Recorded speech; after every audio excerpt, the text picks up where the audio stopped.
আমার ভাইয়েরা, সেই সূত্রপাত ধরে বলতে চাই, আমাদের বাংলাদেশে ইন দ্য মিন টাইমে আমাদের ছাত্র ভাইয়েরা যে আন্দোলন করতেছে, আপনারা অনেকেই জানেন সেই আন্দোলনটা আসলে সঠিক না বেঠিক বলেন তো?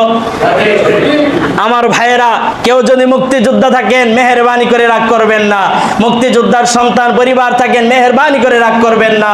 আমার ছাত্র ভাইয়েরা যে রাজনীতি করতেছে, আল্লাহর কসম আলেম ওলামারা তাদের পক্ষে আছে, 100% ছাত্র ভাইয়েরা সঠিক পথে আছে।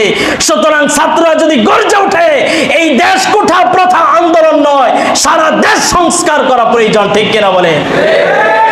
মিজানুর রহমান ঝাড়ি বলেছেন, সেই মালয়েশিয়া থেকে শুধু কোঠা সংস্কার নয়, গোটা বাংলাদেশকে আবার নতুন করে সংস্কার করতে হবে।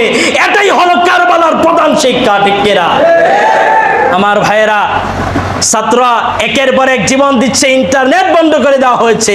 ছাত্র এরকম কি দোষ করলো? তাদের আন্দোলন কি এরকম দোষের কথা?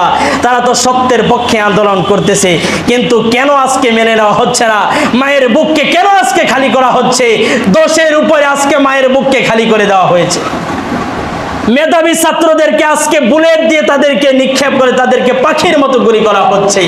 আমার ভাইয়েরা, এগুলো যদি আজকে দমন করা না হয়, ছাত্রদের আন্দোলন যদি আজকে মেনে না নেওয়া হয়, তাহলে আলেম ওলামা তাদের পক্ষে আছে, রক্ত দিবে। তারপরেও এই কোঠা প্রথা বাংলাদেশে চলতে পারে না।